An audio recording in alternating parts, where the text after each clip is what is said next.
বৃন্দাবন ধাম কি। তাহলে সেই জন্যই আমি প্রথমে আপনাদের কাছে আশীর্বাদ চেয়ে নিলাম যে সংসার সমুদ্র থেকে একটু আড়ালে, জড়জগতের ভোগ বাসনা থেকে একটু আড়ালে আমরা হতে পেরেছি, যেন সে আড়ালেই আমরা থাকতে পারি। সবাই আশীর্বাদ করবেন। সবাই এখানে গুরুজন ব্যক্তি, আমার সমবয়সী এখানে কেউ নেই, সবাই আমাদের পিতৃতুল্য মাতৃতুল্য। সবাই আশীর্বাদ করবেন যেন যে পথ ধরেছি গুরুদেবের কৃপায় সেই পথে যেন অটুট থেকে ভগবানের সাধন ভজন করতে পারি। আমাকে আশীর্বাদ করার জন্য সবাই একবার হরে কৃষ্ণ বলুন। হরে কৃষ্ণ। এটাই যেন আমি চাই, অন্য কিছু কোনো জানচা নেই। ঠিক এই সবারই মতন সারাটা জীবন ধরে যে আমরা ভাগবত কথা শ্রবণ করি, এই ভাগবত কথা শ্রোতার মধ্যে বক্তার মধ্যে বক্তা কে ছিল? সবার প্রথম যে ভাগবত নিয়ে আমরা আলোচনা করে বক্তা কে ছিল? কার জানা আছে বলুন, জোরে বলুন। বলতে হবে, নাহলে কিন্তু আমি সুখ পাবো না। কি জয় সুখদেব গোস্বামী কি? সুখদেব গোস্বামী বক্তা। শ্রোতাকে জোরে বলুন। সুখদেব গোস্বামীর বয়স কত ছিল সেই সময়? জোরে বলুন। আর পরীক্ষিত মহারাজের বয়স? যে সময় পরীক্ষিত মহারাজ ভাগবত আসর তৈরি করলেন বয়সটা কত ছিল? 30 বছর। 30 বছর বয়সে পরীক্ষিত মহারাজ অভিশপ্ত হয়েছিলেন। আপনি 7 দিবস পরে, সপ্ত দিবস পরে কি হবে? জোরে বলুন। সর্পঘাতে মৃত্যু হবে। আমরা কি জানি কতদিন বাঁচবো? পরীক্ষিত মহারাজ জানতে পেরেছেন আমি 7 দিন থাকবো, কিন্তু আমরা জানি না কতদিন থাকবো। সেই সময় পরীক্ষিত মহারাজের বয়স ছিলেন, একটা গ্রন্থে আছে 31, একটা গ্রন্থে আছে 30 বছর। অল্প সময়ের মধ্যেই পরীক্ষিত মহারাজ ভাগবত আসরে এসেছিলেন। আনন্দের সহিত না দুঃখের সহিত? আপনারা সবাই স্নান করে নতুন কাপড় বসন অলংকার নিয়ে বাড়ির দরজা জানালা বন্ধ করে একাগ্র চিত্তে আপনারা ভাগবত সবাই এসেছেন। এরকম কি পরীক্ষিত মহারাজ আসতে পেরেছিলেন? যদি বলুন। পরীক্ষিত মহারাজ কিন্তু আমাদের মতো আনন্দের সহিত ভাগবত পাঠ শ্রবণ করতে আসতে পারেননি। তার মনে কি চলছিল সেই সময়? আমি 7 দিন পরে চলে যাব ধরাধাম থেকে। তার মনের সেই সময় মনের অবস্থাটা কেমন ছিল? আমি 7 দিন বাদে মরে যাব। সে সময় যদি আমাকে 1 কোটি টাকা হিসাব করতে দেয়, আমি হিসাব করতে পারবো কি? কিন্তু আমরা কত আনন্দের সহিত একাগ্রচিত্তভাবে ভগবানের কথা কতদিন শ্রবণ করছি। আপনারা কতদিন ভাগবত কথা শ্রবণ করছেন? 40 বছর, 50 বছর ধরে আপনারা শ্রবণ করছেন। যে 7 দিন ভাগবত কথা শ্রবণ করেছে তার ভাগ্যটা বেশি বড় না আমরা 40 বছর ভাগবত কথা শ্রবণ করছি আমাদের ভাগ্যটা বড়? কাদের ভাগ্যটা বড়? জোরে বলুন। পরীক্ষিত মহারাজ 7 দিন সময় পেয়েছিলেন, আমরা কতদিন পেয়েছি? জোরে বলুন। অনেক দিন পেয়ে যাচ্ছি। পরীক্ষিত মহারাজের থেকেও আমাদের ভাগ্যটা অনেক বড়। কারণ ভগবান বলেছেন যে যতদিন যে যতবার আমার নাম গুণকীর্তন করবে সে তত আমার কাছে বড়। যে ভজে সেই বড়, অভক্তহীন ছাড়, কৃষ্ণ ভজনে নাই জাতি কুলাদের বিচার। তাহলে একদিন বড় না 40 বছর বড়? আমরা 40 বছর ধরে ভাগবত কথা শ্রবণ করছি, এখনো শ্রবণ করে যাব। তেমনি পরীক্ষিত মহারাজ কতদিন ভাগবত কথা শ্রবণ করেছিলেন? মাত্র 7 দিন। 7 দিনের মধ্যেই সুখদেব গোস্বামী পরীক্ষিত মহারাজকে যখন শ্রবণ করাতে এলেন, আমাদেরকে যেমন আপনারা নিমন্ত্রণ করেছেন, এনার নাম উত্তম প্রভু মণ্ডল, গৌতম মণ্ডল, এনারা, তারপরে পিছনে আরেকজন প্রভু আছেন রবীন্দ্র আচার্য প্রভু, এনারা আমাকে পাণ্ডিত্য দেখে, আমি বড় বক্তা বড় পণ্ডিত দেখে কিন্তু আমাকে ডাকেননি। উনিও বলতে পারবেন যিনি পণ্ডিত নন, বক্তা নন, ডেকেছেন কেন?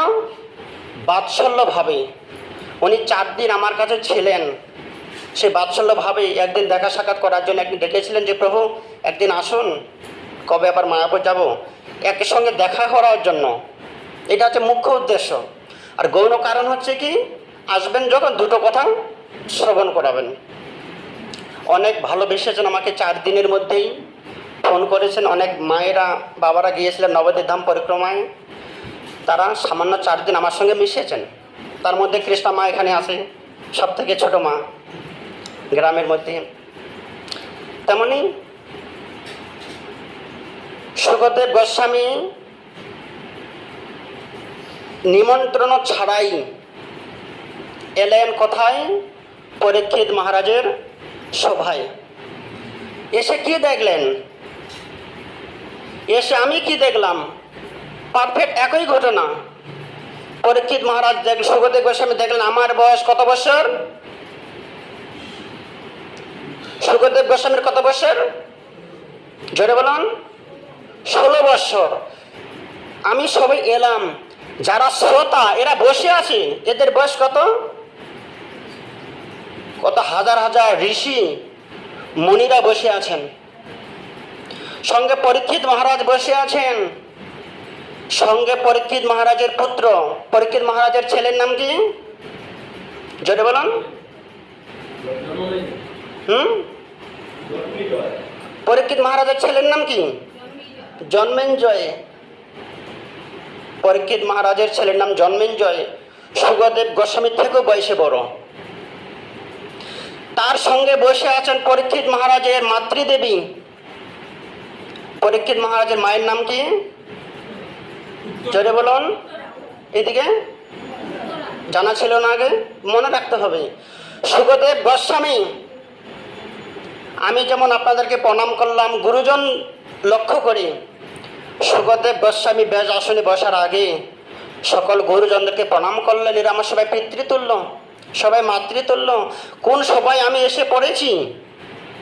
এত হাজার হাজার ঋষি সন্তগণ সন্ন্যাসীগণ মুনিগণ উপস্থিত আছেন, চুপচাপভাবে, কারো মনে কোনো সাড়া নেই। পাশে দেখলেন পরীক্ষিত মহারাজের মাতৃদেবী, তিনিও বসে আছেন। এরকম সবার মধ্যে গুরুজন ব্যক্তির মুখে, সুখদেব গোস্বামীর মুখে কি বার হতে পারে? আপনারা সবাই 40 বছর ধরে ভগবানের কথা অনেক মহাজন ব্যক্তিগণের শ্রীমুখে শ্রবণ করেছেন। আপনাদেরকে আমি কি জ্ঞান দেব, কি বলবো? এখানে মানায়? এটা কখনো মানায় না। তথাপিও উনি আমাকে যে জন্য নিমন্ত্রণ করে এনেছেন, সে কথাটা রক্ষা করার জন্য সামান্য কিছু আলোচনা করব। আমি আপনাদেরকে জ্ঞান দেওয়ার জন্য, পাণ্ডিত্য দেখাবার জন্য আসিনি, কেন সেই পথে আমি এখনো যেতে পারিনি। চৈতন্য মঠের গৌরী মঠের একজন ঝাড়ুদারের মতো আমরা থাকি, যে ভগবানের সেবা করতে পারি। যা পরীক্ষিত মহারাজ কি? সুখদেব গোস্বামী এলেন পরীক্ষিত মহারাজের কাছে। পরীক্ষিত মহারাজ সবার প্রথম তাকে চরণ ধৌত করে আসনে উপবেশন করিয়ে আরতি করে সেবার মাধ্যমে তাকে সন্তুষ্ট করে একটাই প্রশ্ন করলেন, হে ভগবান। ভগবান নয়, ভগবান মানে ব্রাহ্মণ, ভগবান মানে ভগবান। হে ভগবান, আমি অনেক বিপদে পড়ে সবার আয়োজন করেছি। ইতিপূর্বে অনেক ঋষিগণের শ্রীমুখে অনেক রকমের সিদ্ধান্ত কথা আমরা শ্রবণ করেছি। যে সমস্যার সমাধান কোনো ব্রাহ্মণ ঋষি করতে পারেননি, সেই সমস্যার সমাধান আপনি করে দিন। কি সমস্যা ছিল? পরীক্ষিত মহারাজের কি সমস্যা ছিল? একটাই সমস্যা, আমি সপ্ত দিবসে মৃত্যুবরণ করব। আমাদের কতগুলো সমস্যা? ডাক্তার যদি বলে কি সমস্যা, আমাদের চার্ট শেষ হবে না। পরীক্ষিত মহারাজের কটা সমস্যা ছিল? একটাই সমস্যা, প্রভু আমার ধনের অভাব নেই, অর্থের অভাব নেই, পুত্র সন্তানের অভাব নেই। অভাব আমাদের একটাই সমস্যা, কি? আমি সপ্ত দিবসে মৃত্যুবরণ করব। এতো আমার কোনো দুঃখ নেই। কিন্তু এই মৃত্যুটাকে কি করে আটকানো যায়? সপ্ত দিবসে মৃত্যুবরণ করবে, এটা আমার দুঃখ নেই, জন্মগ্রহণ করেছি, মৃত্যু আমার হবেই। কিন্তু ভগবান শ্রীকৃষ্ণ অর্জুনকে গীতাতেও বলেছেন, অর্জুন তোমার আমার সঙ্গে অনেকবার জন্মগ্রহণ করেছি আমরা, তুমি ভুলে গেছো, আমি ভুলি নাই। তাহলে আমরা আজকে মারা যাব, এতে দুঃখ করার কিছু নেই। দুঃখ সেই জায়গায় লাগে। কে বলেছিলেন? ভগবান শ্রীকৃষ্ণের পিতা বসুদেব তার মহারাজ কংসকে বলেছিলেন, কংস তুমি একদিন পরলোক গমন করবে, আমিও পরলোক গমন করব।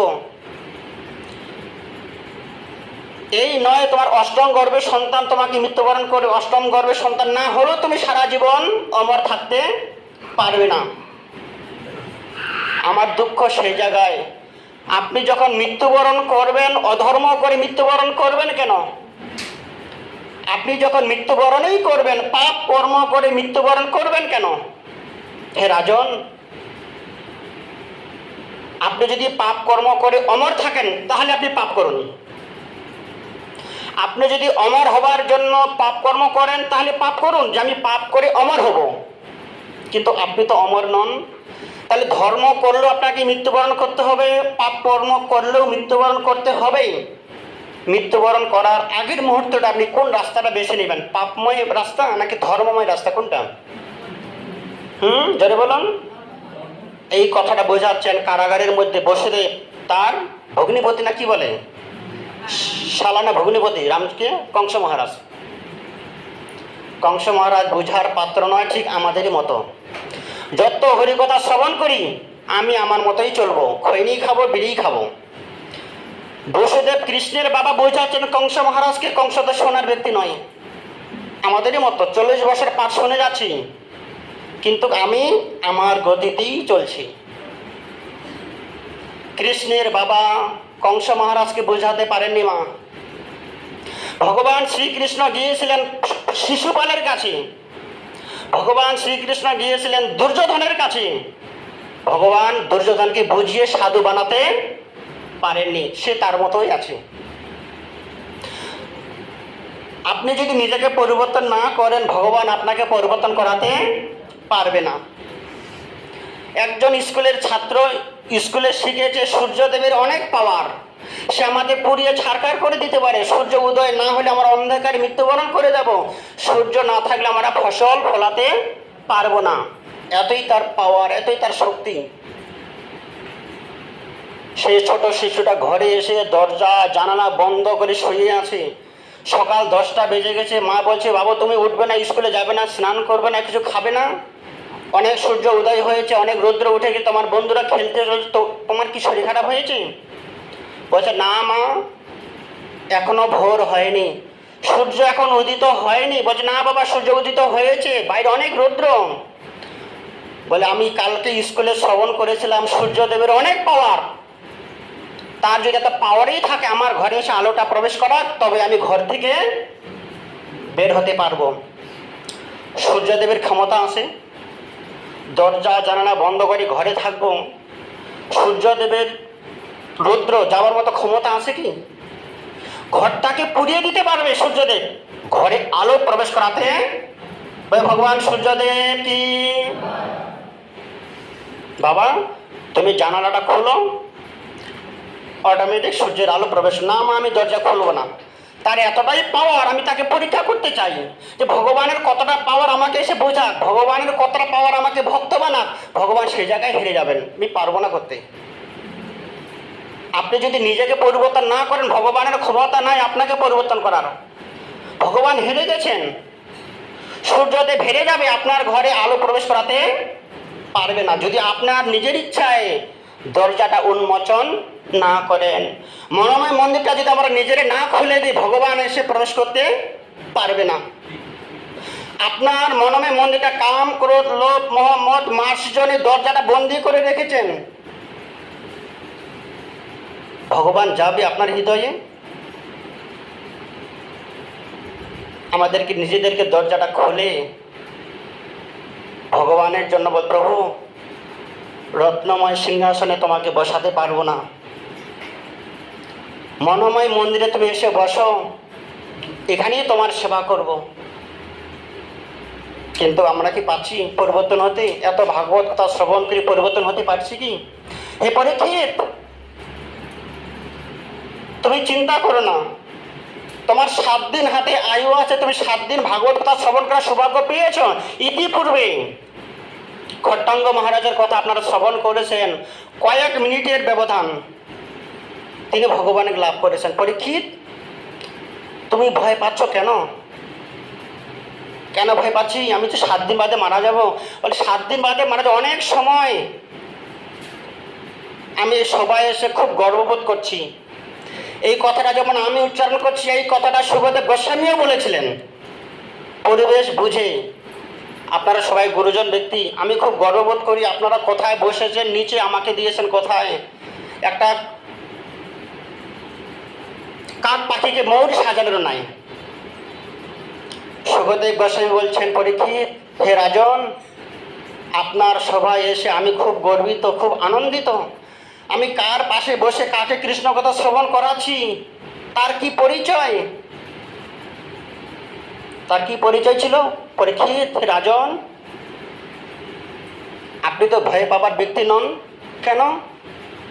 আপনি যখন পৃথিবীতে জন্মগ্রহণ করেননি, যখন মায়ের গর্ভে ছিলেন, তখন আপনার মায়ের অসুস্থ ছিল।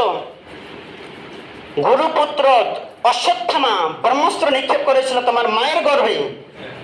কে রক্ষা করেছিল তোমাকে? কে করেছিল? কে রক্ষা করেছিল? ভগবান শ্রীকৃষ্ণ গদা নিয়ে বসেছিলেন। ভগবানের অনেক লীলা আছে, অবাস্তব লীলাটা তোমার জন্যই হয়েছিল। অনেক অসুরকে বধ করেছে, অনেক পাপীদেরকে প্রায়শ্চিত্ত করেছিল, অনেক পাহাড় পর্বত ভেঙে দিয়েছিল। কিন্তু তোমার জন্যই ভগবান শ্রীকৃষ্ণকে তোমার মাতৃর গর্ভে প্রবেশ করতে হয়েছিল। একটাই ভগবানের লীলা আছে। আজকে তোমাকে রক্ষা করার জন্য ভগবানকে তোমার মাতৃর গর্ভে প্রবেশ করতে হয়েছিল। 10 মাস ধরে তোমাকে তোমার উপরে গদাটা ঘোরাতে ঘোরাতে 10 মাস তোমাকে তোমার মাতৃ গর্ভে তোমাকে রক্ষা করেছে। আজকে তোমার ভয় হচ্ছে?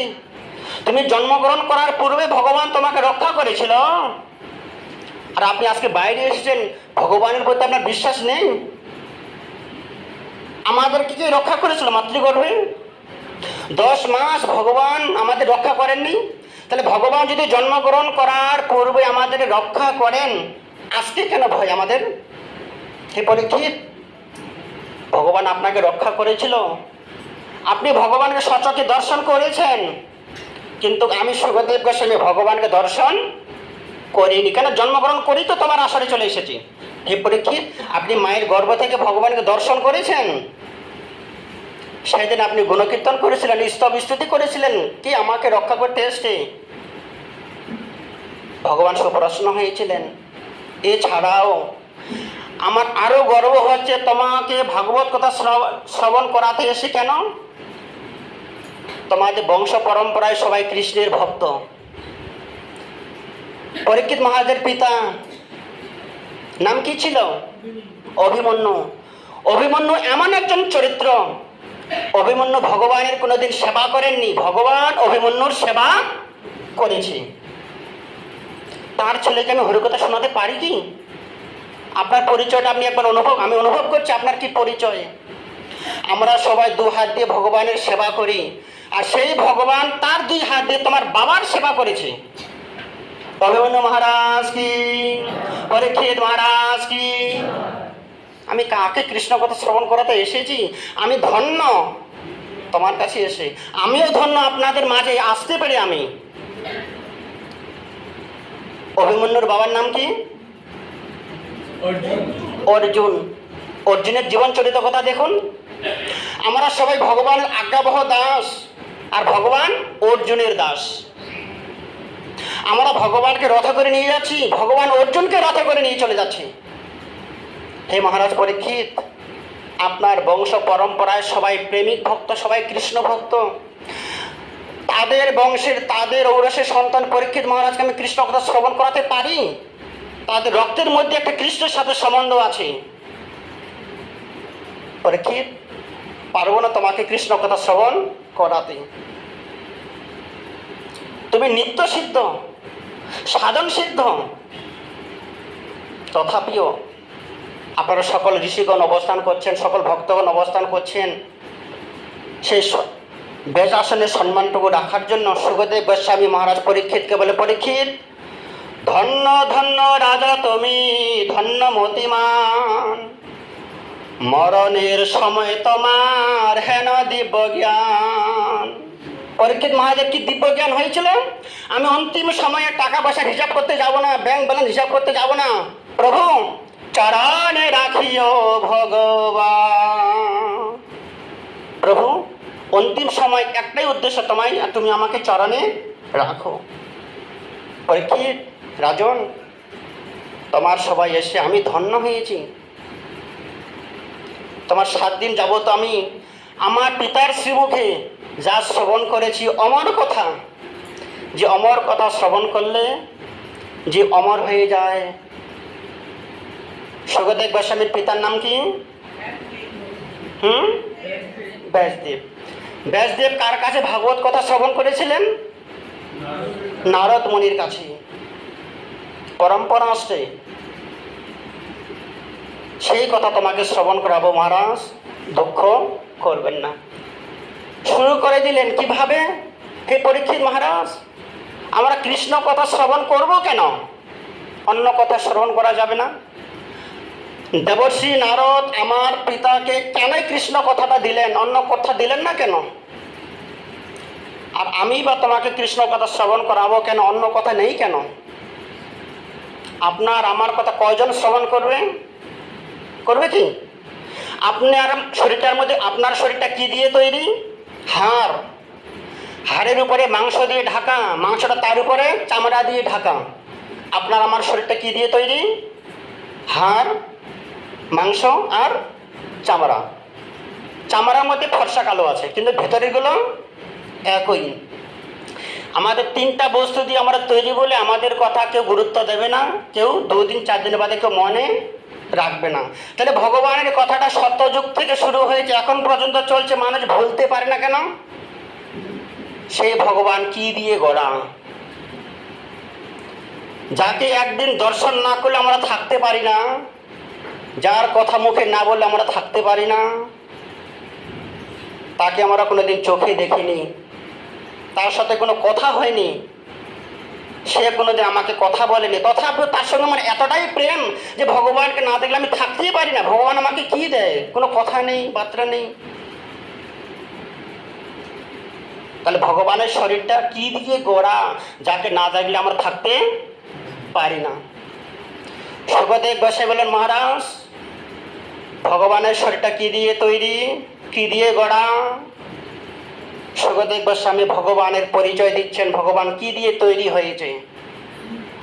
কে বলতে পারবেন কি দিয়ে তৈরি হয়েছে? সচ্চিদানন্দ বিগ্রহ না, এটা তো পরে হয়েছে। ভগবানের শরীরটা প্রেম দিয়ে গড়া।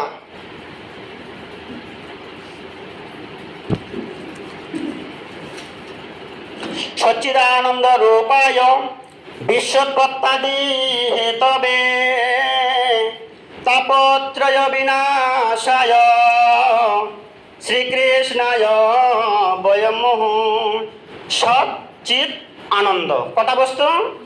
সৎ চিৎ আনন্দ। 3টা বস্তু দিয়ে ভগবান গড়া। সৎ, ভগবানের মতো পৃথিবীতে কেউ সৎ ব্যক্তি নেই। চিৎ মানে কি? অনাদির আদি সনাতন পুরুষ, তখনও ছিল এখনও আছে। আর আনন্দ, ভগবানের মুখমণ্ডল একবার দর্শন করলে অনেক দুঃখ ভুলে যায়। যাকে দর্শন করলে একবার জন্ম সার্থক হয়ে যায়, জন্ম সফলতার কৃষ্ণাদার সনজার। একবার না, ভাগ্যে হইয়াছে একবার। হে মহারাজ পরীক্ষিত, এই জন্য যে আমার পিতা আমাকে কৃষ্ণ কথা শ্রবণ করিয়েছিলেন। কেন? কৃষ্ণ হচ্ছে সৎ চিৎ আনন্দময় শ্রী বিগ্রহ, আমরা তারই কথা শ্রবণ করব। চিন্তা নেই, আপনি যতদিন 7 দিন এখানে থাকবেন, আমিও 7 দিন থেকে তোমাকে কৃষ্ণ কথা শ্রবণ করাবো।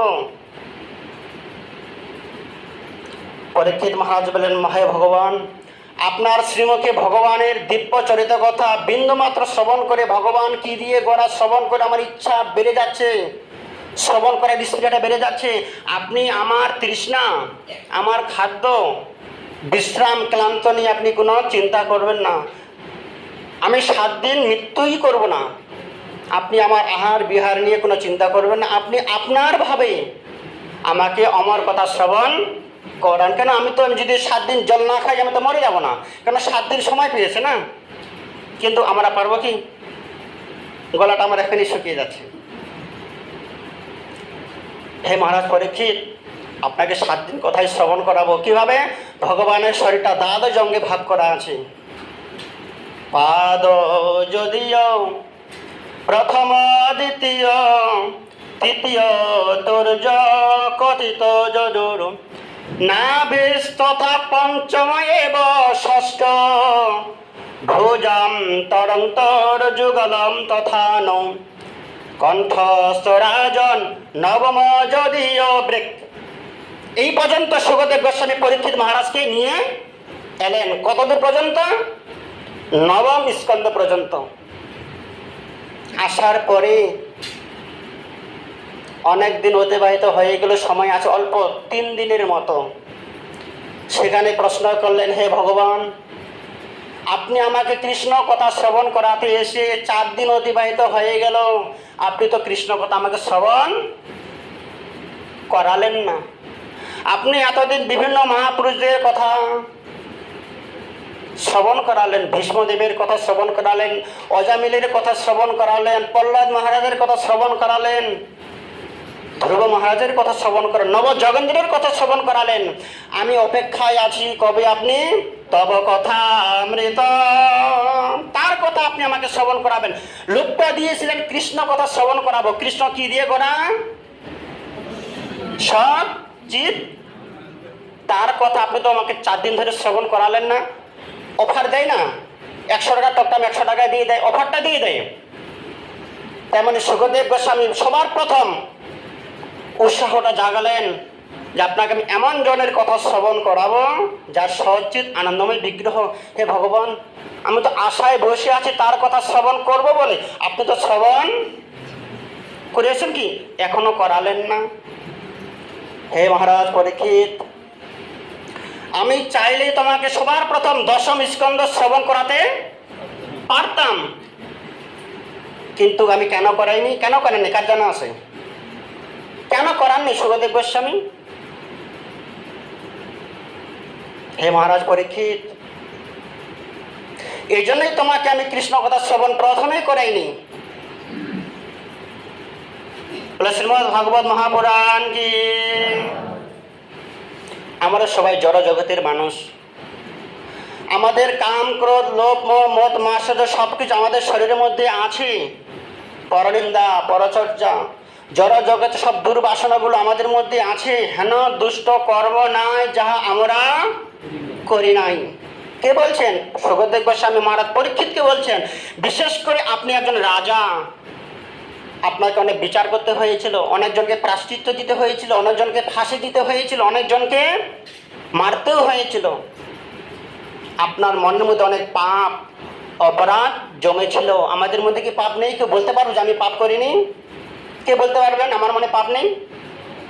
সবাই করেছি। কেন? আমরা সব জড় বাসনা নিয়ে আছি। হে মহারাজ পরীক্ষিত, অপরাধ মার্জনা করবেন। ভগবান শ্রীকৃষ্ণ মহাপুরুষগণ, আমার পিতা ব্যাসদেব কখনো বলেননি কৃষ্ণ কথা উচ্চারণ করলে আমাদের মন শুদ্ধ হবে, বলেননি। কি বলেছিলেন? বৈষ্ণবের গুণগান, তারপরে করিলে হয় জীবের ত্রাণ। এই যে পয়েন্টটা রেখে দিয়েছেন সুখদেব গোস্বামী, যে ভগবানের গুণকীর্তন কথা শ্রবণ করলে, কীর্তন করলে আমরা শুদ্ধ হতেও পারি, না হতেও পারি। কেন? কৃষ্ণ ভগবান অনেকবার অর্জুনকে, দুর্যোধনকে বুঝিয়েছিলেন। কৃষ্ণের মুখে কৃষ্ণ কথা শুনে অর্জুনের কি দুর্যোধনের পরিবর্তন হয়নি, জরাসন্ধের পরিবর্তন হয়নি। তাহলে আপনাকে আমি কৃষ্ণ কথা শ্রবণ করে কি করে পরিবর্তন করব? আপনার মনের মধ্যে কতগুলো ছোট্টখাটো পাপ লুকিয়ে আছে, সে পাপগুলো আমি কি করে ধৌত করব? কৃষ্ণ কথা শ্রবণ করলে আমাদের ময়লাগুলো যাবে না। সেই জন্য তোমাকে আমি 4 দিন ধরে কৃষ্ণ কথা শ্রবণ করাইনি। আমি বৈষ্ণবগণের জীবন চরিত কথা শ্রবণ করাতে করাতে তোমার মনের ময়লাগুলো পরিষ্কার করে দিয়েছি। তোমার মনটা এখন সচ্চিত আনন্দময় হয়েছে। এই তোমার পবিত্র মনে আমি কৃষ্ণ কথা শ্রবণ করাবো। বৃন্দাবন ধাম কি। হে মহারাজ পরীক্ষিত, 4 দিন ধরে তোমাকে ঘষে মেজে পরিষ্কার করেছি। এবার পরিষ্কার মনোময় মন্দিরে কৃষ্ণ কথাটাকে অবস্থান করাবো। নবম কণ্ঠস্থ রাজন, নবম যদিও মুখারবিন্দম, বলুন মুখারবিন্দম দশমা প্রফুল্লম। হে মহারাজ পরীক্ষিত, এবারে যে আনন্দ সচ্চিতময় আনন্দ ভগবানের দিব্য রূপের কথা তোমাকে আমি শ্রবণ করাবো, যে কেবল আনন্দময় পুরুষ। দশম স্কন্ধ শুরু করলেন পরীক্ষিত মহারাজের শ্রীমুখে সম্মুখে সুখদেব গোস্বামী মহারাজ। দশম স্কন্ধ শ্রবণ করাতে করাতে কৃষ্ণ কথা শ্রবণ করাতে করাতেই চলে গেলেন বৃন্দাবন ধামে সুখদেব গোস্বামী। কেন? হে মহারাজ পরীক্ষিত, কৃষ্ণের সঙ্গে থেকেও কৃষ্ণ প্রেম লাভ করা যায় না। আমি একটু করে ছুঁয়ে চলে যাচ্ছি। কৃষ্ণের সঙ্গে বাস করলেও, কৃষ্ণের সঙ্গে থাকলেও কৃষ্ণ প্রেম লাভ করা যায় না। কে করতে পারেননি? বলো উদ্ধব মহারাজ কি। উদ্ধব মহারাজ ভগবান শ্রীকৃষ্ণের সখা।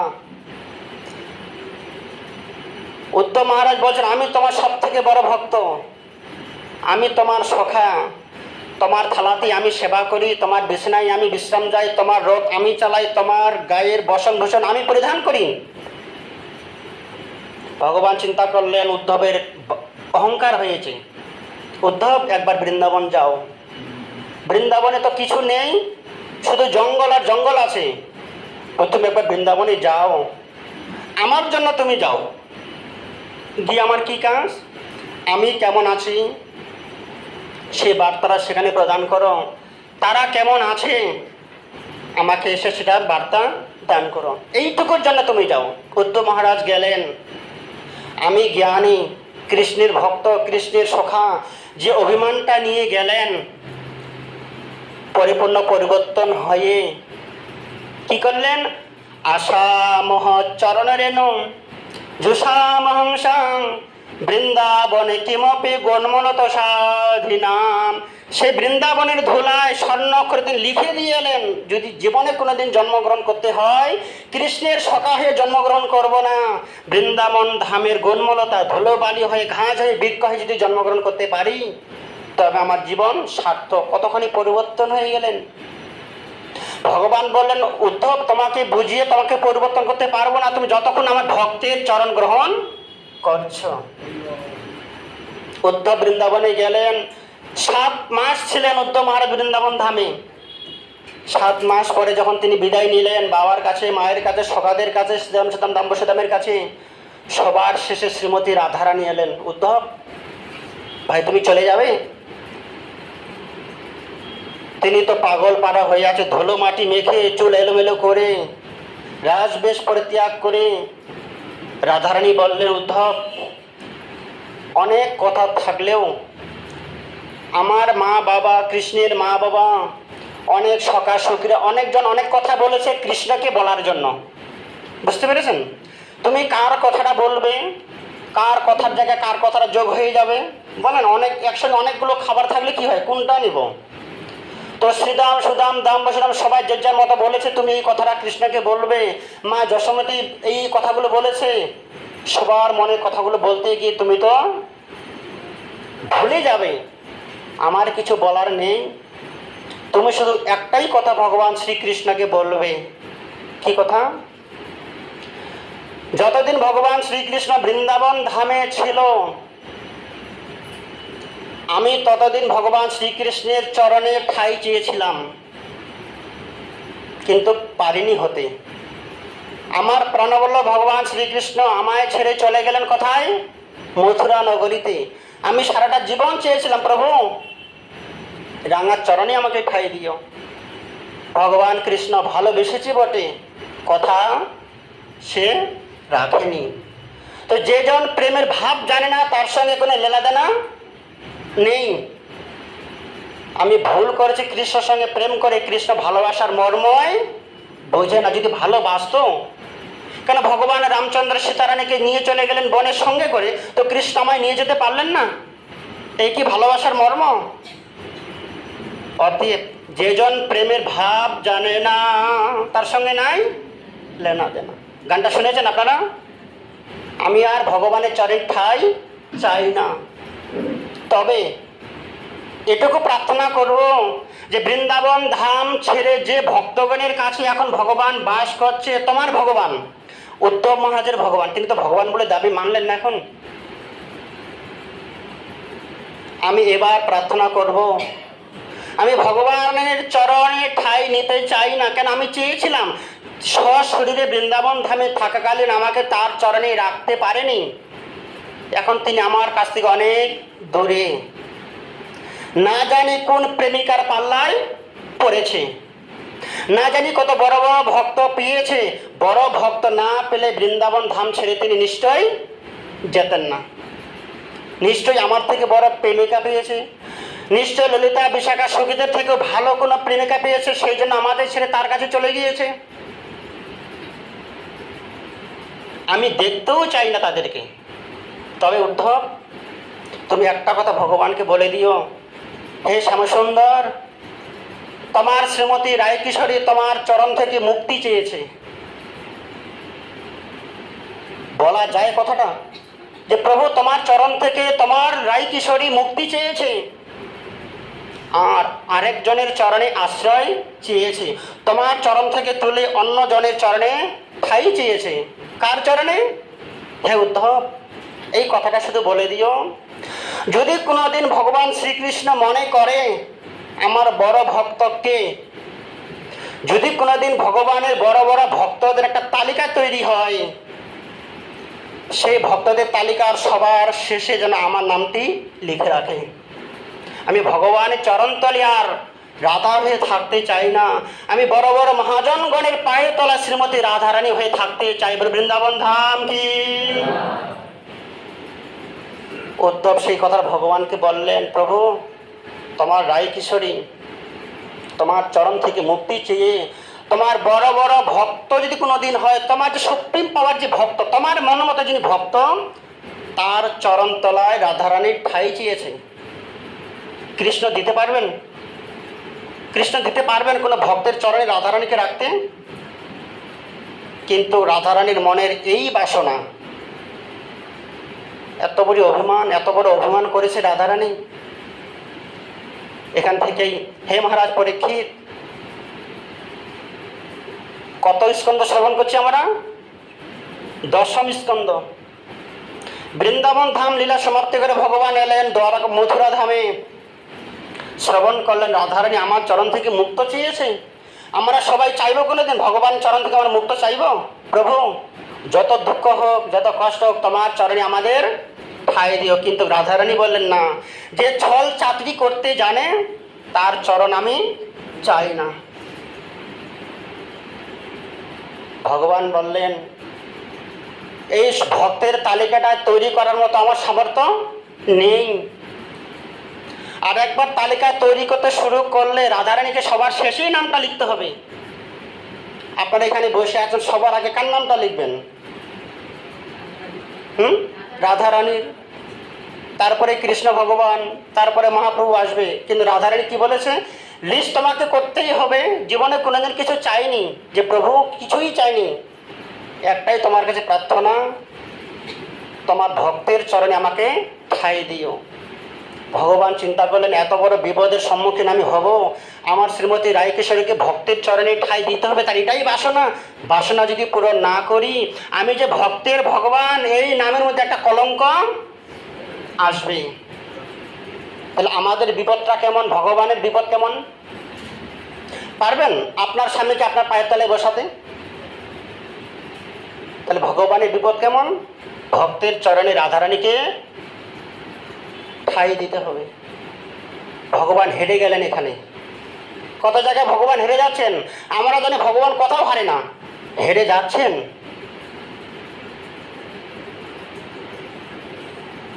একাদশ স্কন্ধ, দ্বাদশ স্কন্ধ সমাপ্তি হয়ে গেলেন। 7 দিন কমপ্লিট করলেন সুখদেব গোস্বামী, গোধূলি লগ্নে উপস্থিত। গোধূলি লগ্নে উপস্থিত, আমি তো ঘড়ি দেখতে পাচ্ছি না। আচ্ছা, 7টা। তিনি ভয় পেলেন কে? যার ভয় দূর করার জন্য সুখদেব গোস্বামী বেজাসনে বসলেন, তিনি নিজেই ভয় পাচ্ছেন। হে মহারাজ পরীক্ষিত, 7 দিন সমাপ্তি তোমার, গোধূলি লগ্নে আমরা পদার্পণ করেছি। সমাপ্তি করলেন, একাদশী স্কন্ধ সমাপ্তি করে বেজ আসনে প্রণাম করে সকল শ্রোতাদেরকে প্রণাম নিবেদন করে সবার প্রথম সুখদেব গোস্বামী চলে গেলেন কোথায়? বদ্রিকা আশ্রমে। বেজ আসন ছেড়ে, সকল শ্রোতাদেরকে ছেড়ে সুখদেব গোস্বামী চলে গেলেন বদ্রিকা আশ্রমে। পাঠক যখন চলে গেলেন, ধীরে ধীরে শ্রোতারা যাবেন কি না? সবাই চলে গেলেন, রাজারা, প্রজারা, ঋষিরা এবং কি জন্মেঞ্জয় সহ চলে গেলেন বাড়ি। উত্তরা দেবী চিন্তা করলেন, আমার পুত্রের কাছে আর কেউ নেই। এই ঘটনাটা যা হচ্ছে সুখদেব গোস্বামী চলে যাওয়ার পরে হচ্ছে। পরীক্ষিত মহারাজ দেখলেন, আমার সঙ্গে আর কেউ নেই। এত প্রজা ছিল, এত হাজার হাজার ঋষিরা ছিল, আমার প্রজারা কোথায় গেল, মন্ত্রী কোথায় গেল, আমাকে ছেড়ে সবাই চলে গেল। যেতে পারলেন না একজন, তার নাম কি? কি নাম? বলো উত্তরা মাতা কে।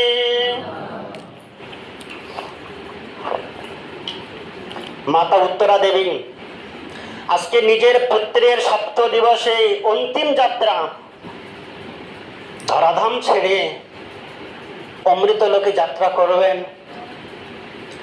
এখানে দুঃসময় ছেড়ে যেতে পারলেন না মা উত্তরা। সম্ভব কখনো? আমার ছেলে আজকে মারা যাবে, সম্ভব কখনো? পুত্র সুখে জর্জরিত হয়ে চোখের জলে বুক ভাসে মা উত্তরা দেবী পুত্রকে জড়িয়ে ধরলেন। পুত্র, তুমি একা নও বাবা, আমি তোমার সঙ্গে আছি। উত্তরা দেবী চিন্তা করলেন, অভিশাপ যখন হয়েছে, মৃত্যু হবেই। এই সময় আমার উচিত কি? আমার সন্তানকে কৃষ্ণ কথার মধ্যেই ডুবিয়ে রাখা। হে মহারাজ পরীক্ষিত, হে পুত্র পরীক্ষিত,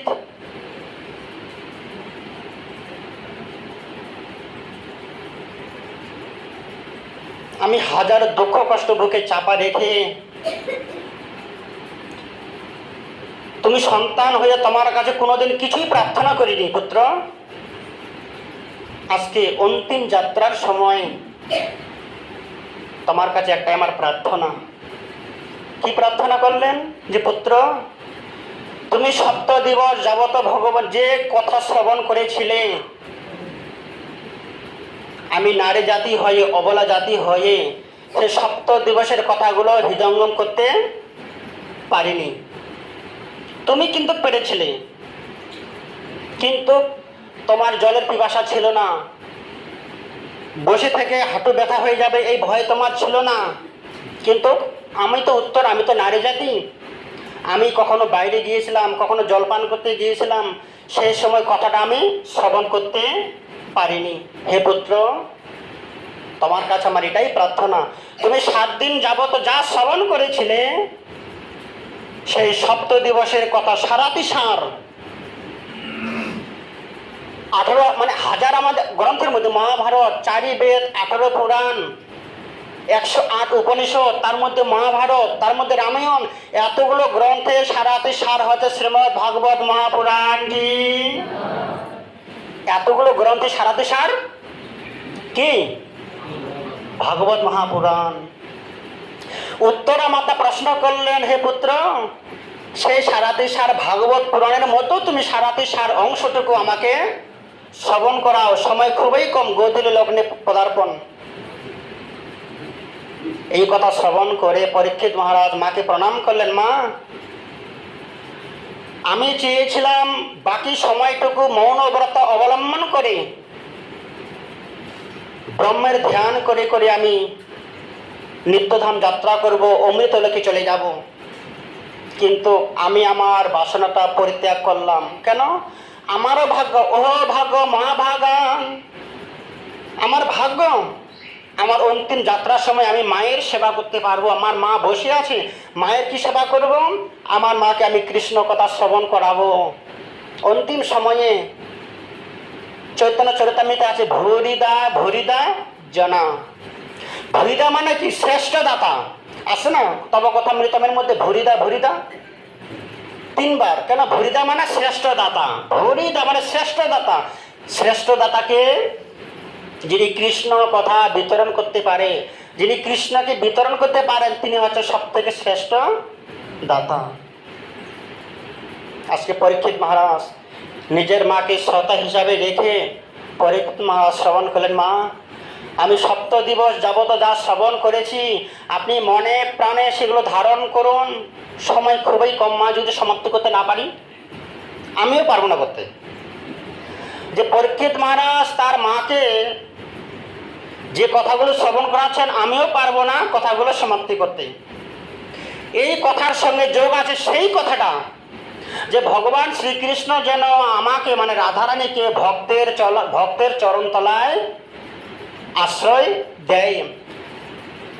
সেই লীলার সঙ্গে এই লীলাটার এমনই যোগ আছে, সবার শেষে এটা প্রমাণ হয় ভক্তকে, রাধারানীকে ভক্তের চরণে আশ্রয় দিতে হলো। মা আপনি ধৈর্য সহকারে হৃদ কর্ণ রসায়ন কথা তর্জসনা দশস্য পবর্গমণি শ্রদ্ধা রতি ভক্তি অনুক্রমিষ্যতি। আপনি শ্রদ্ধার সহিত ধারণ করুন। সময় খুবই কম, গোধূলি লগ্নে আমরা অবস্থান করেছি, সূর্য অস্ত গেলেই আমার সময় সমাপ্তি হয়ে যাবে। এইদিকে তক্ষ পিছনে দাঁড়িয়ে আছে, 7 দিন পূর্ণ হলেই আমি আঘাত করব। তিনিও বসে আছেন, মা বসে আছেন, কৃষ্ণ কথা শ্রবণ করাচ্ছেন।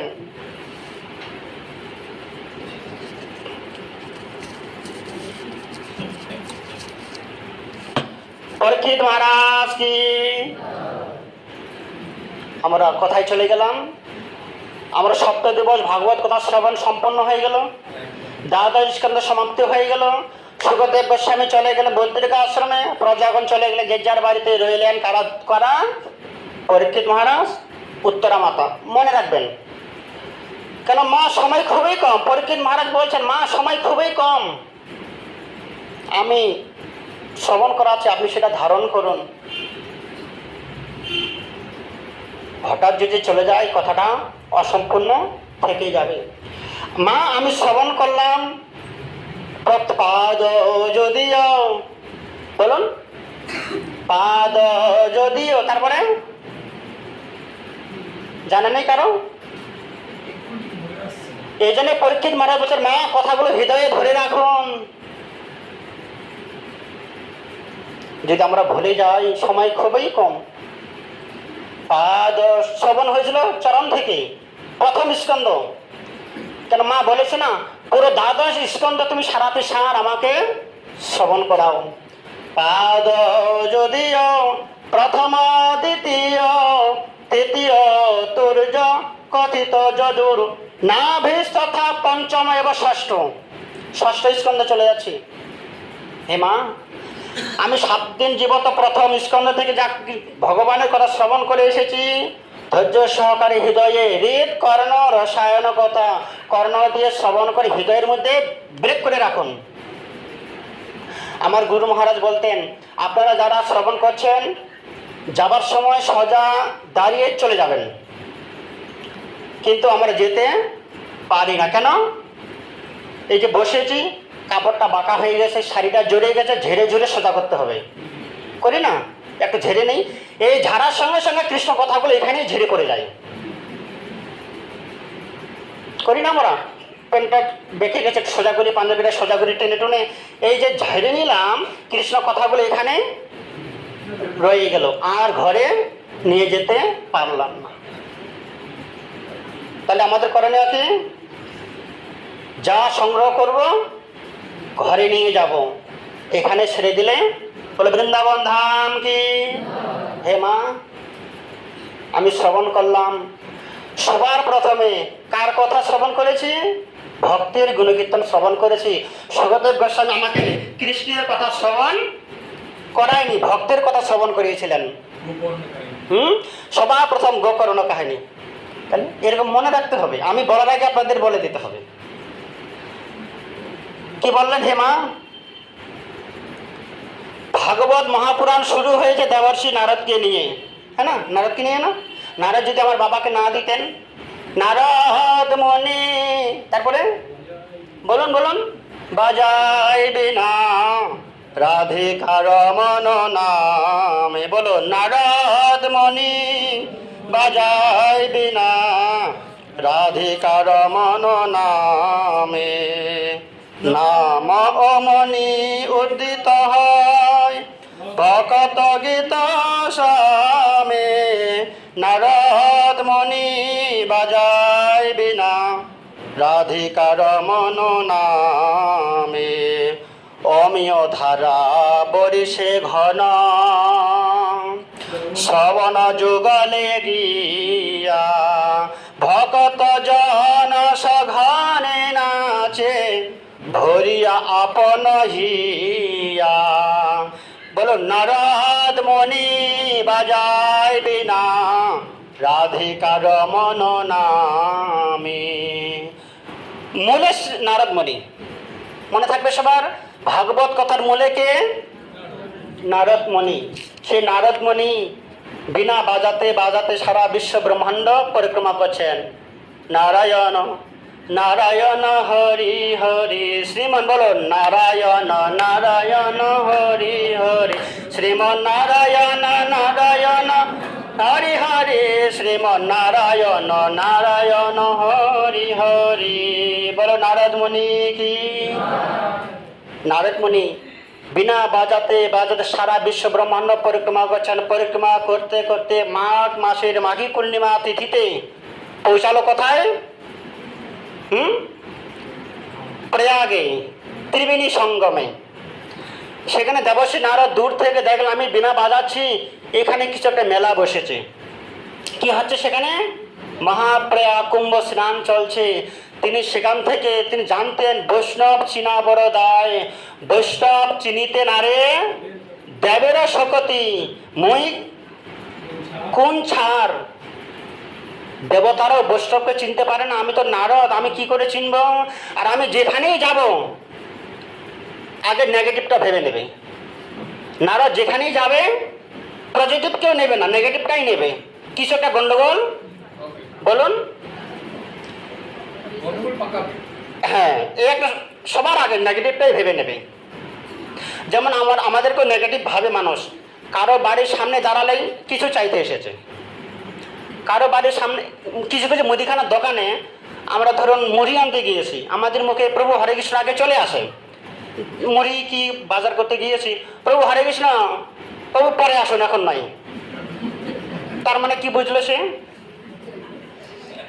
আমাদের এখনো শুনতে হয়, আমি কালকে একটা সাবান কিনতে গিয়েছি, প্রভু হরে কৃষ্ণ, প্রভু পরে আসুন একটু, আরে ভাই সাবানটা দিন তো, চাঁদা নিতে আসেনি। এগুলো হয় আমাদের জীবনে। আমারও নারদেরই মতো, দেখলেই নেগেটিভ ভাবটা আসবে। যেমন যারা মন্দিরে চাঁদা কালেকশন করতে যান, তাদের দেখলে মানুষ ভাবে না এই না চাঁদা চেয়ে বসে থাকে। দেবর্ষি নারদ দূর থেকে বৈষ্ণবদেরকে দর্শন করছেন, কাছে যেতেই পাচ্ছেন না। কেন? গেলেই কিছু একটা গন্ডগোল বাঁধাবে। নারদ মুনি সেখানে গেলেন না, আড়াল থেকে দূর থেকে শ্রবণ করছেন। অনেক ব্রাহ্মণগণ আলোচনা করছেন, আমরা এখানে এসেছি প্রয়াগ স্নান করার জন্য, 1 মাস যাবত আছি। কে বলছে কথাটা? রাজা পরীক্ষিত মাতা উত্তরাকে বলছেন। পয়েন্টগুলো মনে রাখবেন, নাহলে কিন্তু আমার আশাটা সার্থকতা হবে না। আমার সার্থকতার জন্য আপনারা মনে রাখবেন। এ মা, দেবশ্রী নারদ বিনা বাজাতে বাজাতে কোথায় এলেন? হ্যাঁ, বলতে হবে। কেন? শিব ঠাকুর বলেছিল পার্বতী ঘুমালে কিন্তু হবে না, তোমাকে বলতে হবে কথা। কিন্তু আপনারা তো কথাই বলেন না, এই জন্য আমিও আনন্দ পাচ্ছি না। বলে পরীক্ষিত মহারাজ কি?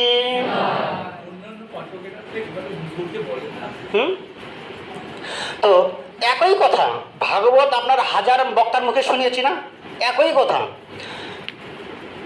একজন বাজার করে বাড়িতে যাচ্ছে, সন্ধ্যা হয়েছে, গোধূলি লগ্নে একটা পাখি তার ভাবে, তার কথায়, তার ভাষায় কথা বলছে।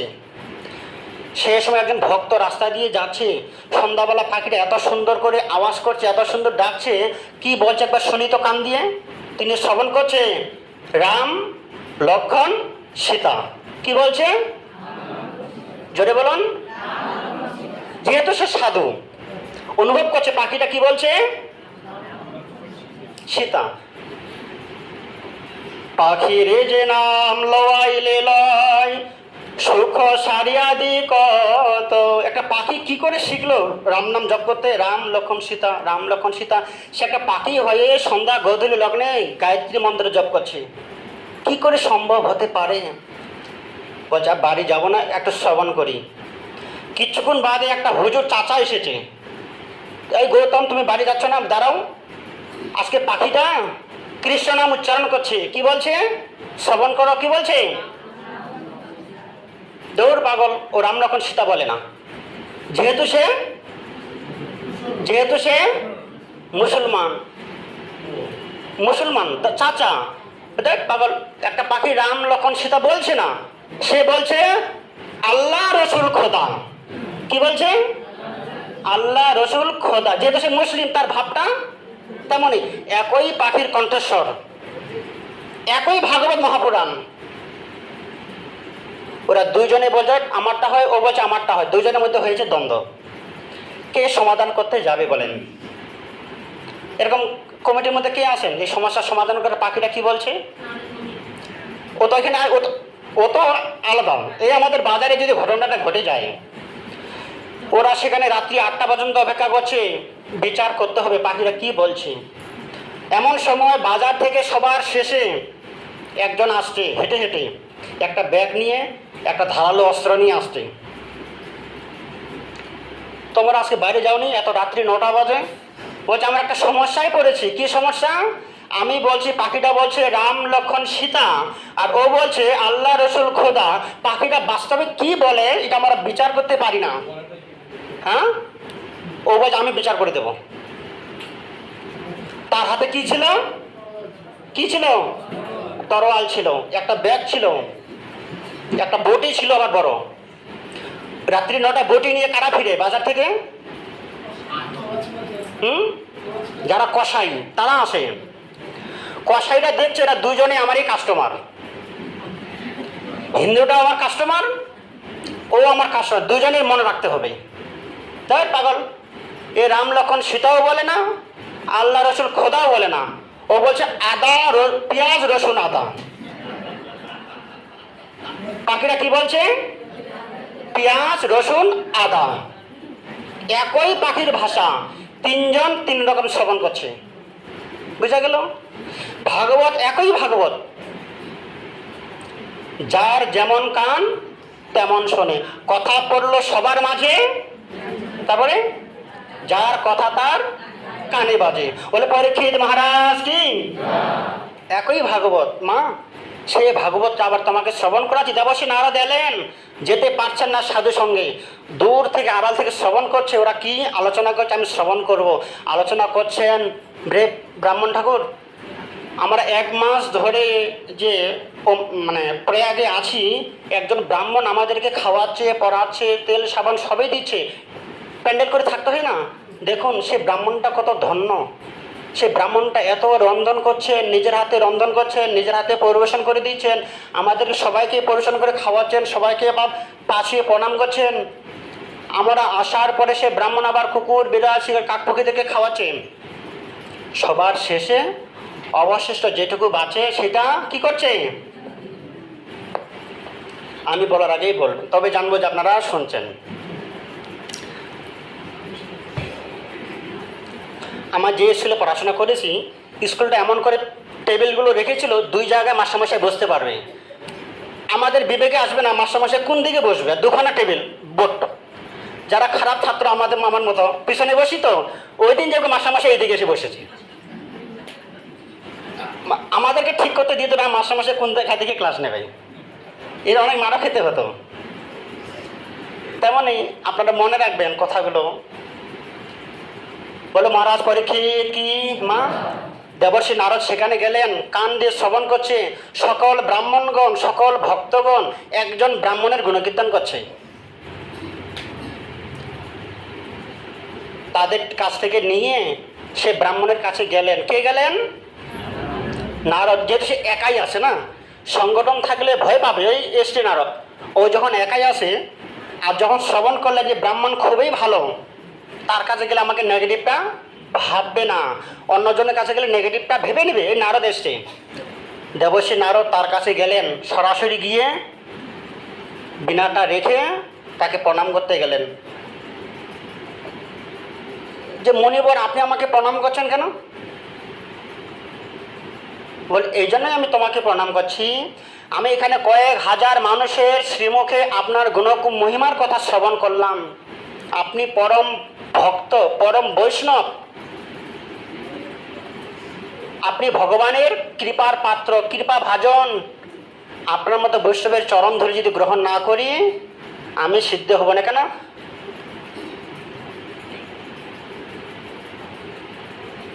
জড় ভরত তিনি বলেছিলেন রঘুগণ রাজাকে যে মহারাজ, যত আপনি রাজা হন না কেন, বৈষ্ণবের চরণধূলি যতদিন আপনার মস্তকে পড়ছে ততদিন আপনার মস্তকটা পবিত্র হবে না।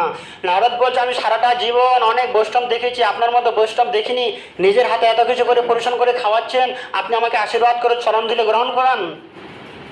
সে ব্রাহ্মণ বললেন, আমি তো 1 মাসের জন্য এসেছি এখানে, 1 মাসে কতটুকু বৈষ্ণব সেবা করতে পারলাম?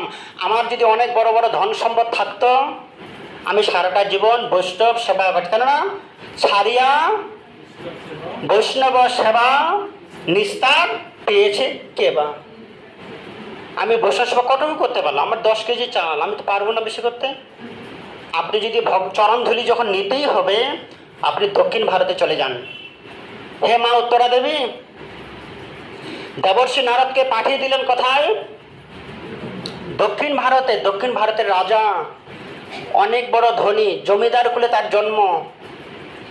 তিনি সারাটা জীবন বৈষ্ণবের সেবা করে তিনি এমনই ধার্মিক রাজা, ভগবান রামচন্দ্রের মতো রাজা। রাম রাজ্য করে ফেলে, তার প্রজারা সবাই ভক্ত, তার পরিবারের সবাই ভক্ত, সবাই একাদশী করে, ব্রত করে, সব প্রজারাই রাজার অনুকূলে থাকে। তিনি নিজের হাতে, অম্বরীশ মহারাজ কী করতেন? নিজের হাতে চন্দন ঘষতেন, নিজের হাতে ভগবানের আরতি করতেন, নিজের হাতে চরণ ধরে ভগবানের নিবেদন করতেন। এগুলো অনেক শ্লোক ছন্দ আছে, কিন্তু সময় খুবই কম। ভাববেন না যে সেগুলো আমি মুখস্থ নেই, শ্লোকগুলো আমি ধারাবাহিকভাবে এখন 200টা শুনিয়ে দিতে পারবো, কিন্তু সময় কম। নিজের হাতে সব কিছু করতেন। কিন্তু মা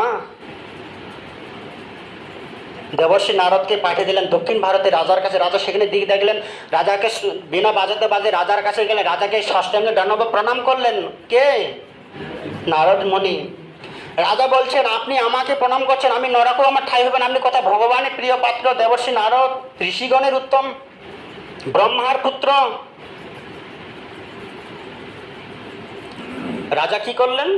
তাকে আসনে বসিয়ে পদধৌত করে আরতি করে সেবার মাধ্যমে তাকে সন্তুষ্ট করলেন। এবারে বলুন আপনার উদ্দেশ্যটা কি? কেন নারদ নামটাই একটা নেগেটিভ মানুষের মধ্যে আছে। আপনি আমার কাছে এসেছেন, বলবেন না দুষ্ট লোকের মিষ্টি কথা, ভিড়ে বসে কাছে কথা দিয়ে কথা তুলে প্রাণে মারে সে। তো নারদ এসেছে মানে কিছু একটা করবে, রাজার মনে একটা বাসনা আছে, ভয় আছে যে আপনি কেন এসেছেন আগে সেটা বলুন।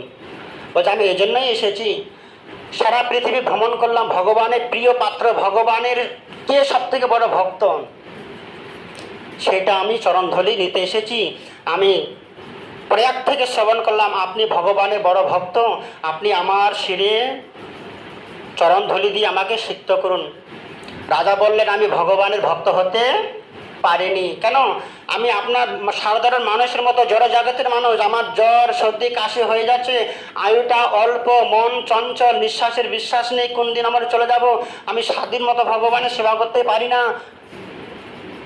এত বড় রাজত্ব চালাতে হয়, অনেক মাথা টেনশন, ফ্রি মাইন্ডে আমি ভগবানের সেবা পূজা করতে পারি না। আয়ু অতি অল্প দিন, দিনে দিনে হয় ক্ষীণ, পারি না। 100 বছর আমি কি ভগবানের সেবা করব? ভগবানের যদি ভক্ত আপনাকে দর্শন করতেই হয় তাদের কাছে যান, ভগবানের প্রিয় পাত্র।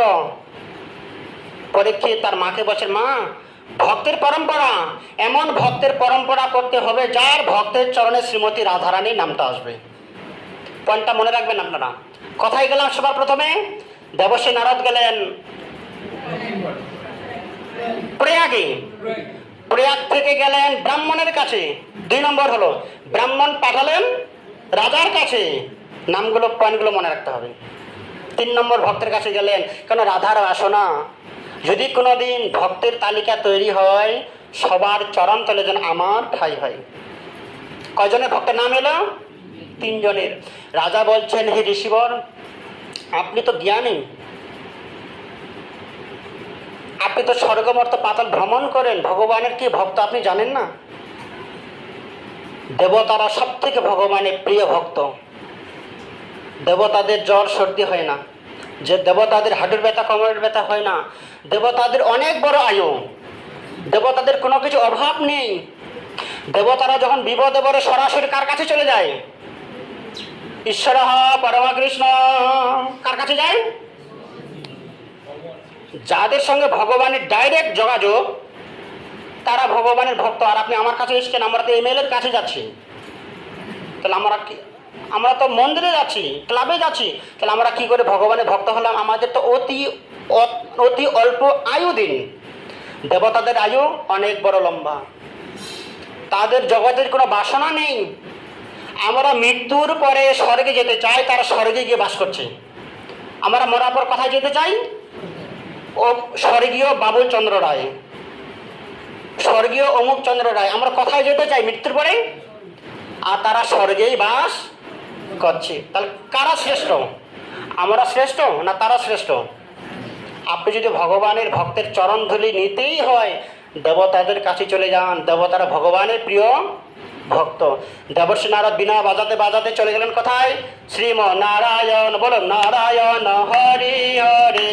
শ্রীমন, দেখুন, বলুন বলুন, শ্রীমন নারায়ণ নারায়ণ হরি হরে।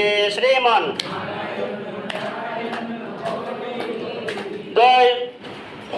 স্বর্গধাম কি? দেবতাগণের জয়ধ্বনি দিলেন। বিভিন্ন দেবতাগণ বিভিন্ন জায়গায় বসে আলোচনা করছেন, কাকে প্রণাম করবো আগে ঠিক করতে পারছেন না। অনেক দেবতা না, গণেশ কি করবে কি কার্তিককে করবে। দেবতাদের কাছে গেলেন, দেবশ্রী নারদ আপনি আমাদের স্বর্গে হঠাৎ আগমন কেন? দেবতারা তাকে আরতি করলেন, পুজো করলেন, সম্মান করলেন, যে আরতিটা পরে হবে। আমি যে জন্য এসেছি এইটা আগে। আমি কেন এসেছি? আপনাদের চরণধূলি শিরে ধারণ করার জন্য, ভগবানের প্রিয় পাত্র, ভগবানের কৃপার ভাজন দর্শন করার জন্য এসেছি। আপনাদের দর্শন করে আমি ধন্য হয়েছি। দেবতারা বলছে, ছি ছি, সব কথা বলতে আসে নাকি? আমরা ভগবানের ভক্ত কি করে হলাম? আমাদের কি এমন যোগ্যতা আছে, কি এমন গুণ আছে? এই বিরাট বড় রাজপ্রাসাদটা কি মূল্য আছে যে রাজপ্রাসাদে কোনো ভগবানের ভক্তের চরণ ধুলি পড়ে না? এই স্বর্গের কি মূল্য আছে যে স্বর্গের মধ্যে ভগবানের চরণ কোনোদিন আসেনি? শুনেছেন ভগবান স্বর্গে কোনোদিন গিয়েছে? শুনেছেন কোনো বক্তা বলেছে যে ভগবান আজকে স্বর্গে গিয়েছে? যায়নি। যে ভগবান যেখানে যেতে চায় না, তাহলে আমরা যাবার জন্য কেন লালায়িত? প্রশ্ন আছে কোনোদিন মনে? যেখানে ভগবান কোনোদিন যায়নি আর আমরা সেখানে যাবার জন্য ধাবিত কেন? মা, স্বর্গে যাবেন যেখানে ভগবান নেই, এরকম হরিসভা সেখানে নেই। কারা কারা স্বর্গে যাবেন হাত তুলুন দেখুন। স্বর্গে যাবার বাসনা? দেবতারা বলছে এই স্বর্গে যার ভগবানের চরণধুলি নেই, এই স্বর্গে ভগবানের গুণকীর্তন নেই। বলছেন এই স্বর্গের কি মূল্যহীন? আরো আপনি সবই তো জানেন, যারা ভগবানের গুণকীর্তন করে তারাই তো ভগবানের বড় শ্রেষ্ঠ ভক্ত হয়। আপনি স্বর্গটা পুরো ঘুরে দেখুন, কোথাও হোমযজ্ঞ পাবেন না, কোথাও হরিসভা পাবেন না, কোথাও নাম গুণকীর্তন পাবেন না। কারো কপালে, কারো গলায়, তো এখানে কেউ আসে নাকি? কিন্তু আমরা সেখানকার জন্যই রেডি হয়ে আছি, কবে মরবো আর স্বর্গে যাব। দেবতারা কি বলছে, এই জায়গায় কেউ আসে? আমরা ভগবানের ভক্ত হতে পারিনি নারদ। আমরা চিন্তা করছি কবে আমাদের দেবতাদের আয়ুটা শেষ হবে, কবে আমি ভারত ভূমিতে জন্ম নেব। ভারত ভূমিতে জন্ম হইল যার, জন্ম সার্থক তাদের কর পর উপকার। আমরা স্বর্গ থেকে প্রার্থনা করছি আমি কবে মরে যাব, মরে গিয়ে ভারত ভূমিতে জন্ম নিব। তাহলে আপনারা কোথায় জন্ম নিয়েছেন? এ ভারত ভূমিতে কারা আসতে চায়? তাহলে আপনারা কেন স্বর্গে যেতে চান? আর যাবেন কেউ? যাবেন আর? দেবতারা বলছে আমরা ভগবানের প্রিয় নেই, তবে আমাদের মধ্যে একজন শ্রেষ্ঠ, তার সঙ্গে ভগবানের যোগাযোগ আছে। কে? দেবতাদের রাজাকে বল, দেবরাজ ইন্দ্র কি, শচী মাতা কি। আমাদের মধ্যে দেবরাজ ইন্দ্র ভগবানের কৃপার পাত্র, ভগবানের ভক্ত। কেন? তার কি যোগ্যতা আছে ভগবানের ভক্ত হয়েছে? সময় শেষ, 1:30 পর্যন্ত, তাড়াতাড়ি আমি শেষ করে দিচ্ছি। 1:30, 8টায়? আচ্ছা, কমপ্লিট হয়ে গেছে, 10 মিনিট আবার। তা কি বলছেন? আমাদের যোগ্যতা নেই। দেবরাজ ইন্দ্র এতটাই ভগবানের ভক্ত, সেই জন্য দেবরাজ ইন্দ্রের সেবা করার জন্য ভগবান বামন রূপ ধারণ করে এসেছিলেন কার কাছে? দেবরাজ ইন্দ্রের কাছে। দেবরাজ ইন্দ্র এতটাই ভক্ত, ভগবান শ্রীকৃষ্ণ তার ছোট ভাই হয়ে বামন রূপে এসেছিল। দাদা আমি কি কাজ করব? ভগবান বামনদেব হয়ে কার কাছে গেলেন? দেবরাজ ইন্দ্রের কাছে। ইন্দ্র হলো বড় ভাই, বামনদেব হলো ছোট ভাই। দেবরাজ ইন্দ্র ভগবানের দুজনে ভাই ভাই। দেবরাজ ইন্দ্র ভগবানের সব থেকে প্রিয় ভক্ত। দেবরাজ ইন্দ্রের কাছে গেলেন নারদমণি, দেবরাজ ইন্দ্রকে প্রণাম করলেন, হে রাজন আপনি আমাকে আশীর্বাদ করুন, আপনি যে ভগবানের ভাই বা ভগবানের দাদা আগে আমার জানা ছিল না, আপনার চরণ ধুলে আমার মস্তকে ধারণ করুন, তবে ভগবানের বর্ষাটা তোমার কাছ থেকেই পাবো। দেবরাজ ইন্দ্র বলছে আমাকে আপনি কথা বলবেন না, আমি ভগবানের ভক্ত হতে পারিনি। কেন? আমি ভগবানের চরণে এত বড় বড় অপরাধ করেছি যে ভগবানের সামনে যেতেই আমি ভয় পাচ্ছি। বৃন্দাবন ধ্বংস, তুমি ভগবানকে দুঃখ দিইনি, ভগবানের ভক্তগণকে ব্রজবাসীগণকে দুঃখ দিয়েছিলাম, এত বৃষ্টি দিয়েছিলাম, বৃন্দাবন ধামকে ডুবে দিয়েছি 7 দিন ধরে। তাহলে আমি ভক্ত হলাম? ভগবান আমাকে ভালো চোখে দেখে যে ভগবানের ভক্তদেরকে আমি দুঃখ দিয়েছিলাম? আমি যদি ভগবানের ভক্ত হতাম তাহলে ভগবান আমাকে রসগোল্লা খেতে দিতেন। আমার খাবার থালাটা ভগবান কেড়ে নিয়ে চলে গেছে। যখন ভগবান শ্রীকৃষ্ণের পিতা নন্দ মহারাজ আমার জন্য অনুষ্ঠান করা শুরু করলেন, অন্নকূট শুরু করলেন, ভগবান কি বললেন? বাবা এই পুজো হবে না, বন্ধ করো। আমার খাবার থালাগুলো নিয়ে চলে গেল গিরিধারী গোবর্ধনের কাছে। তাহলে আমার ভগবান আমাকে ভালোবাসে, আমি ভগবানের ভক্ত হতে পেরেছি। সামনে খাবার থালাটা যদি কেউ নিয়ে চলে যায় তাকে আপনি ভালো চোখে দেখবেন কি? হে নারদমণি, আমি ভগবানের ভক্ত হতে পারিনি। ভগবানের ভক্ত যদি আছে, একমাত্র ব্রহ্মা আছে। ব্রহ্মার জন্ম কোথায়? ভগবানের নাভি পদ্ম থেকে। তো আপনি দেবর্ষি নারদ হয়ে আপনার মাথায় এটা আসেনি যে ভগবানের শরীর থেকে যার জন্ম তার উপরে কেউ হতে পারে? আপনার ছেলে থেকে গ্রামের ছেলেকে আপনি ভালোবাসবেন? যে সন্তান আপনার ঔরসে, আপনার গর্ভে, নিশ্চয়ই আপনি অন্যজনের ছেলেকে ভালোবাসবেন না। হে দেবর্ষি নারদ, ব্রহ্মা হচ্ছে ভগবানের সন্তান। ব্রহ্মা যদি কোনোদিন স্লিপ করে পড়েও যায়, পদ্মফুল থেকে পড়বে কোথায়? হ্যাঁ, ভগবানের চরণে। তার কোনো ভয় নেই। উপরে যেতে না পারলেও, নিচে পড়লেও তার ভয় নেই, চরণেই তার ঠাঁই। এবং কি 4 মুখ দিয়ে হরিনাম করে। আমরা কটা মুখ দিয়ে হরিনাম করি? হ্যাঁ, 1 মুখ দিয়ে। ব্রহ্মা কটা মুখ দিয়ে হরিনাম করে? 4 মুখ দিয়ে। তাহলে কে বড় হলো? ভগবানের প্রিয় ভক্ত হচ্ছে যে আদিপিতা ব্রহ্মা কি। আপনি ব্রহ্মার কাছে চলে যান, ব্রহ্মা সব থেকে ভগবানের প্রিয় ভক্ত। দেবর্ষি নারদ বিনা বাজাতে বাজাতে চলে যাচ্ছেন কোথায়? ব্রহ্মলোকে। কার কাছে? আদিপিতা ব্রহ্মার কাছে। ব্রহ্মাকে গিয়ে প্রণাম করলেন। ব্রহ্মা চিন্তা করছে এই সন্তান আমাকে জীবনে কোনোদিন প্রণাম, আজকে হঠাৎ কেন প্রণাম করছে? নিশ্চয়ই মোবাইল কেনার জন্য টাকা চাইবে। মানস পুত্র কোনোদিন প্রণাম করেনি। ওরা 2 বাপ বেটা মিল ছিল না। একজন ছেলে বাবাকে অভিশাপ দিচ্ছে, বাবা ছেলেকে অভিশাপ দিচ্ছে, এদের মিল ছিল না। সংক্ষিপ্ত আকারে, হ্যাঁ, আর 5 মিনিট। হ্যাঁ, এই তো শেষে হয়ে গেছে। তো এখানে কি হলো? নারদ বলেন মা ব্রহ্মার কাছে গেলেন। ব্রহ্মা বলছেন আমি চার মুখে হরিনাম করলেও আমি ভগবানের বড় ভক্ত হতে পারিনি। আমি ভগবানের গোচারণ চুরি করেছিলাম, সখাদেরকে চুরি করেছি। আমি ভগবানের কাছে অপরাধী, আমি ভগবানের ভক্ত নই। আমি বিপদে পড়লে কার কাছে যাই? ব্রহ্মা বিপদে পড়লে কার কাছে যায়? ভগবানের কাছে যায়। আর ভগবান বিপদে পড়লে কার কাছে যায়? হ্যাঁ, না, রাধারের কাছে কোনোদিন যায়নি বিপদে পড়ে। মহেশ্বরের কাছে যায়। দেবাদিদেব মহাদেব কি পুতনা যখন বিষ খাওয়াতে এলো, কাকে ডাকলো? হে মহাদেব, আমাকে বাঁচাও। সাগর মন্থন হয়েছিল, হলাহল বীজ উঠেছিল, ভগবান কাকে ডেকেছিলেন? ব্রহ্মা বলছে আমি বিপদে বললে ভগবানকে ডাকি, আর ভগবান বিপদে বললে কাকে ডাকেন? মহাদেবকে ডাকেন। মহাদেব হচ্ছে সব থেকে বড় ভক্ত, যে মহাদেব ভগবানকে গাইড করে। বুঝা গেল? তাহলে মহাদেব কাকে গাইড করে? ভগবানকে। হে নারদ মুনি, আপনি মহাদেবের কাছে চলে যান, তার কাছ থেকে চরণ ধুলি নিয়ে আসুন, আমার মস্তকেও কিছুটা দেবেন, তার মতো ভক্ত কেউ নেই। এইভাবে 18টা বৈষ্ণবের নাম সনাতন গোস্বামী লিপিবদ্ধ করলেন। এরপরে কি আসবে? ব্রহ্মার পরে নারদ আসবে, মহাদেব, মহাদেবের পরে বৈকুণ্ঠবাসীগণ। বলে বৈকুণ্ঠ, শিব ঠাকুর বলছেন আমিও ভগবানের ভক্ত হতে পারিনি, কেন? ভগবান, আমি থাকি শ্মশানে, আর ভগবান কোনোদিন শ্মশানে আসেন না। তো আমাকে যেতে ভগবানের কাছে, ভগবান আমার কাছে আসেন না। তাহলে ভগবান যার কাছে যান সেই তো ভগবানের ভক্ত না? আপনার বাড়িতে ভগবান যায়?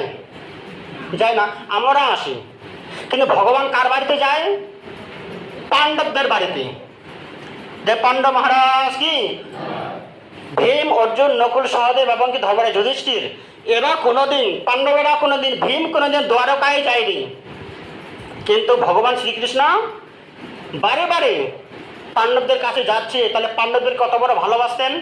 পরীক্ষিত মহারাজ বলছেন, মা, ভগবানের সব থেকে প্রিয় ভক্ত পাণ্ডবগণ বারে বারে ছুটে যেতেন। তারা কি বিপদে পড়েছে, তাকে কি রক্ষা করতে হবে? অর্জুন যুদ্ধ করতে যাবে, তার সারথি হতে হবে। ভগবানের এতটাই চিন্তা। আমরা চিন্তা করি ভগবান কি করে সুখে থাকবে, আর ভগবান চিন্তা করে পাণ্ডবগণ কিভাবে সুখে থাকবে। তাহলে ভগবানের ভক্তকে পাণ্ডবগণ।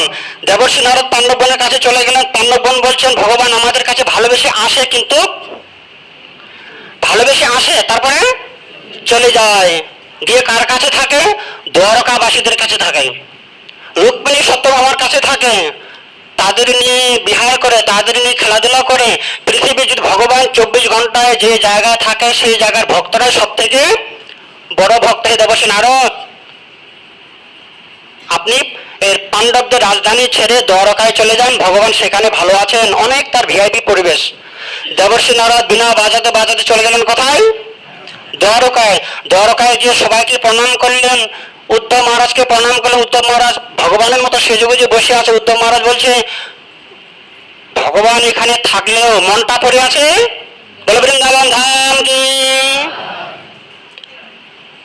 রুক্মিণী বলছে প্রভু, সখা, হে নারদ মুনি, ভগবান শ্রীকৃষ্ণ আমার সঙ্গেই থাকে, কিন্তু মনটা কোথায় পড়ে আছে? বৃন্দাবনে। তাহলে আমি দ্বারকাবাসী, আমি ভগবানের প্রিয় হলাম, নাকি বৃন্দাবনে রাধারানীর প্রিয় হলো? সবার শেষে কার নামটা এলো? রাধারানীর কি বাসনা ছিল? কি বাসনা ছিল রাধারানীর? সব বড় বড় বৈষ্ণবদের চরণ তলে আমার ঠাইটা হয়, শেষে কার নামটা আসছে? রুক্মিণী সত্যভামা বলছি আমরা রানী হয়েও ভগবানের সেবা করছি, আর আপনার স্বামী, আপনার সামনে যদি অন্য একজন নারীর গল্প শুনে আপনার কেমন লাগবে? ঠিক কৃষ্ণ ভগবান সেটাই বলছে, রুক্মিণী সত্যভামা, তোমাদের থেকে রাধারানী অনেক ভালো। হে দেবর্ষি নারদ, চরণ ধুলো যদি নিতেই হবে, আপনি শ্রীরাম বৃন্দাবনে চলে যান।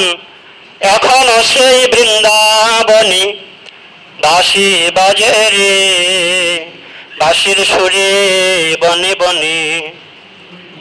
হে নারদ, শ্রীমতী রাধারানীর পরিচয়টা পাওয়া মাত্র বিনা বাজাতে বাজাতে বৃন্দাবন ধাম কি, গোকুল মহাবন কি। বৃন্দাবনে গেলেন, রাধারানীর চরণে পড়ে গেলেন। রাধে, এই কৃপা করো রাধে।